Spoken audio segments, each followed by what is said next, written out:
మీరు ఇంజనీరింగ్ చేశారా? జాబ్స్ కోసం సెర్చ్ చేస్తున్నారా? 3600 మందికి పైగా స్టూడెంట్స్ కి జాబ్స్ వచ్చేలా చేసిన code Gyan 100 days software course లో జాయిన్ అవ్వండి. మీ కెరియర్ ని బిల్డ్ చేసుకోండి.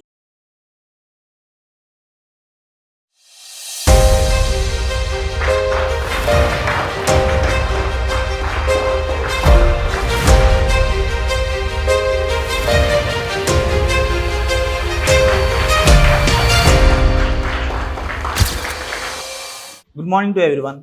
My name is Yashwant Palepu. I'm from Chirala. నేను బాపట్ల ఇంజనీరింగ్ కాలేజ్లో కంప్యూటర్ సైన్స్ చేశాను 2024లో. అయిపోయిన తర్వాత ఎన్నో ఇన్స్టిట్యూట్స్ తిరిగాను హైదరాబాద్ వచ్చి, కానీ అవ్వాల. సో మా ఫ్రెండ్ అజయ్ అనే అబ్బాయి రెఫర్ చేశారు నన్ను కోడ్ జ్ఞాన్లో. December 26 జాయిన్ అయ్యాను ఇక్కడ. ఇప్పుడు April 7th నాకు ఆన్ బోర్డింగ్ వచ్చింది. ఫస్ట్ ఇంటర్వ్యూ ఈవై అవునా రాలేదు, ఎగ్జామ్ రాసిన తర్వాత. దాని తర్వాత ఇంకోటి ఎంఫసిస్ ఒకటి అప్లై చేశాను. ఎంఫసిస్ కూడా అందరిని రిజెక్ట్ చేస్తారు అందరినీ. సో దాని తర్వాత వచ్చింది ఇది. కంపెనీ నేమ్ వచ్చి సిగ్మాయిడ్ అనలిటిక్స్, బెంగళూరులో. అది ఇంటర్వ్యూ మొత్తం 4 రౌండ్స్ జరిగినాయి మొత్తం. ఫస్ట్ అక్కడికి వెళ్ళంగానే బెంగళూరులో డైరెక్ట్ ఇంటర్వ్యూకి వెళ్ళిపోయాం. మేము అందరం నాతో పాటు 65 మెంబర్స్ వచ్చారు. 65 మెంబర్స్లో ఎండ్ ఆఫ్ ద డే 5 మెంబర్స్ని సెలెక్ట్ చేసుకున్నారు వాళ్ళు. ఫస్ట్ రౌండ్ వచ్చి కోడింగ్ రౌండ్. ఒక కోడ్ ఇచ్చి దాన్ని కంప్లీట్గా రాయాలి without using any built-in functions. అది అయిపోయిన తర్వాత పర్సనల్ 1-on-1 ఇంటర్వ్యూ. మనతో పాటు ఇంకోళ్ళు వచ్చి 1-on-1 అడుగుతారు క్వశ్చన్స్ అన్ని. మన రెజ్యూమ్ ఏమైతే ఉన్నాయో దాంట్లోనే, ఇంక్లూడింగ్ మన ఫైనల్ ఇయర్ ప్రాజెక్ట్స్, అసలు ఏం నేర్చుకున్నాం, SQL, జాయిన్స్, ఇలాంటివన్నీ. అయిపోయిన తర్వాత నెక్స్ట్ మాకు పెట్టింది అయితే థర్డ్ రౌండ్ వచ్చి లాజికల్ రౌండ్. అంటే 3 పజిల్స్ ఇచ్చారు. ఆ 3 పజిల్స్ సాల్వ్ చేయమని చెప్పారు. మ్యాక్సిమం మాకేం జరిగిందంటే ఒక 2 సాల్వ్ చేసినా కానీ తీసుకున్నాం మమ్మల్ని. సో నాదైతే 2 అయినాయి. దాని తర్వాత 4th రౌండ్ వచ్చి HR ప్లస్ టెక్నికల్. HR రౌండ్లో ఏంటంటే ఒక టీవీలో ఒక బొమ్మ వేసి దాని గురించి 5 to 7 minutes మాట్లాడమన్నారు, కమ్యూనికేషన్. దాని తర్వాత SQLలో నాకు డిస్టింక్ట్ ఒకటి, ఇంకోటి గ్రూప్ బై క్లాస్ అది అడిగారు. ఆ 2 చెప్తుంటే కానీ నాకు అర్థం కావట్లేదు. వెనక బోర్డు ఉంది, బోర్డు మీద మొత్తం ఎక్స్ప్లెయిన్ చేయమని చెప్పారు. రాసి ఎక్స్ప్లెయిన్ చేశాను.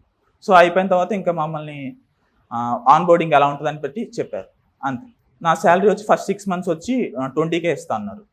అండ్ దాని తర్వాత ఆఫ్టర్ 6 months తర్వాత మాకు టెక్ జరిగింది. అంటే మాకు దాని మీద బేస్డ్ ఆన్ ఎగ్జామ్ జరిగింది. ఆ ఎగ్జామ్ తర్వాత ప్రాజెక్ట్ ఇస్తారు. ఆ ప్రాజెక్ట్ కూడా మా పర్ఫార్మెన్స్ బేస్డ్ తీసుకుంటున్నారు. ప్యాకేజ్ వచ్చి 5 lakhs ప్యాకేజ్, 5 LPA. ఓన్లీ క్లాసెస్లో ప్రిపేర్ అయ్యారు, బయట నుంచి కూడా ఏమన్నా ప్రిపేర్ అయ్యారు ఫర్దర్ అంటే నేను ఎలా ప్రిపేర్ అయ్యానంటే ఫస్ట్ సార్ చెప్పేది ఫస్ట్ స్టార్టింగ్లో నాకు జావా బేసిక్స్ వచ్చాయి. సో వాళ్ళు చెప్పేదంతా నేను స్టార్టింగ్ విన్నాను. సో దాని బదులు ఆ టైం వేస్ట్ చేసే బదులు దాని బదులు వేరే టాపిక్స్ అని ప్రిపేర్ అవుతాను. ఏం క్వశ్చన్స్ అడిగారు ఇంటర్వ్యూలో? లాజికల్ క్వశ్చన్స్ అయితే 3 అడిగారు. నాకు 2 గుర్తున్నాయి. ఫస్ట్ వచ్చి ఏంటంటే ఒక గార్డెన్ ఉంటుంది. ఒక గార్డెన్లో ఫ్లవర్స్ ఉంటాయి. ఆ ఫ్లవర్స్ పక్కన ఒక magical river, temple, magical river, temple, magical river, temple ఆడ 3 times ఉంటాయి. సో ఇక్కడ ఏంటంటే మ్యాజికల్ రివర్ ఏం చేస్తుంది అంటే, నువ్వు ఫ్లవర్స్ని క్యారీ చేసి ఆ మ్యాజికల్ నుండి దాటితే మన దగ్గర అయితే ఎన్ని ఫ్లవర్స్ అయితే ఉన్నాయో అది డబల్ అవుతాయి. అండ్ టెంపుల్లో నాటాలి మనం ఆ 3 temples. And 3 temples equal number of flowers plant చేయాలి మనం. సో ఇక్కడ ఒక క్వశ్చన్ ఏంటంటే, ఇక్కడ ఉన్న అబ్బాయి గార్డెనర్ ఎవరైతే ఉన్నాడో వాడు ఎన్ని ఫ్లవర్స్ తీసుకెళ్తే at the end of 3rd temple దగ్గరకి వెళ్ళేసరికి 0 అయిపోద్ది నాటిన తర్వాత అని అడిగారు క్వశ్చన్. ఇంకో క్వశ్చన్ వచ్చి యాప్టిట్యూడ్ క్వశ్చన్ అప్పుడు అడిగారు. అదేంటంటే ఒక థింగ్ అనేది ఒక సెల్లర్ అనే అబ్బాయి 80 kgs పెట్టి ఒకటి కొన్నాడు, పర్ కేజీ ఇన్ సంథింగ్ అని. అండ్ ఇంకోటి 120 kgs ఇంకో ఐటమ్ కేజీ ఇంత అని చెప్పి కొన్నాడు. సో మొత్తాన్ని కలిపేశాడు 200 kgs. ఆ 200 kgs కలిపేసిన తర్వాత 17% వాడికి ప్రాఫిట్ రావాలంటే ఒక్కొక్క కేజీ ఎంత కమ్మాలి వాడు అని అడిగారు. దానికి మీరు ఏం ఆన్సర్ చేశారు? ఫస్ట్ దానికైతే ఆన్సర్ వచ్చి 7 టెంపుల్ ట్రీది. 7 members 7 ఫ్లేవర్స్ పెట్టుకుంటే at the end of the day చేతిలో 0 అయిపోతాయి. మీరు ఫర్దర్ కమింగ్ బ్యాచెస్ కానీ, ఇప్పుడు నేను 2025 బ్యాచ్ అనమాట. మీరు ఫర్దర్ మాకు ఏమై ఇంటర్వ్యూ టిప్స్ ఇస్తారు జాబ్ క్రాక్ చేయడానికి? 1-on-1 ఫేస్ ఇంటర్వ్యూ అయితే కనుక జెన్యూన్గా ఉండండి. ఆయనతో ఆయనతో కనుక మీకు ఏదైతే వచ్చో అదే చెప్పండి. తెలియంది దాని మీద నాకు తెలుసు అంటే మాత్రం తీసుకోరు ఖచ్చితంగా. ఇప్పుడు ఒకవేళ మీరు మీ ప్రాజెక్ట్ విషయంలో ఎలా చేశారు ప్రాజెక్ట్ అంటే, నా అంతటి నేనే చేశాను అన్నారు అనుకో, డీప్ వర్క్ అడుగుతారు దాన్ని. ఫర్ ఎగ్జాంపుల్స్ నేను పైథాన్లో చేశాను ప్రాజెక్టు, పాండాస్ ఎందుకు వాడావు, మ్యాట్ప్లాట్లిప్ ఎందుకు వాడావు, ఇలాంటి అసలు అది ఎందుకు యూజ్ చేసావు, డేటా సెట్స్ ఎందుకు తీసుకున్నావు, ఇవన్నీ అడుగుతారు. దాని బదులు నేను డేటా సెట్స్ అక్కడ నుంచి వేరే ఒక వెబ్సైట్ నుంచి డౌన్లోడ్ చేసుకున్నాను, మ్యాట్ప్లాట్లిప్ అనేది మామూలుగా యూజింగ్ లైబ్రరీ కాబట్టి అది వాడాను, అలా సింపుల్గా చెప్పేసుకుంటే బెటర్. అండ్ అలాంటి నేను ChatGPT వాడానని జెన్యూన్గా చెప్పండి ఒకవేళ వాడుంటే కనుక.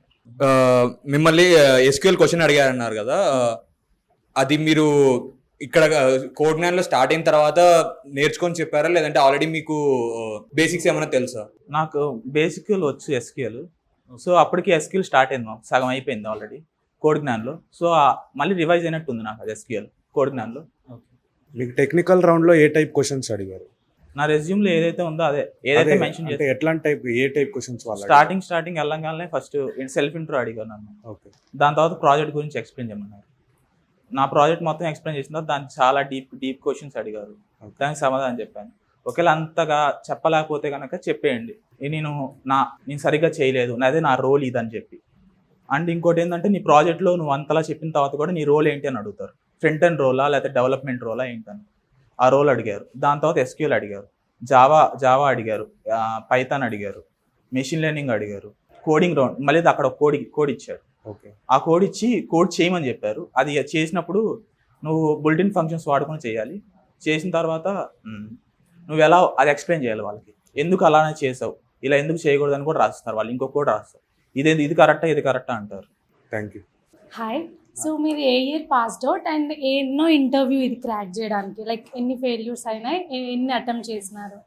నేను 2024 పాస్డ్ అవుట్.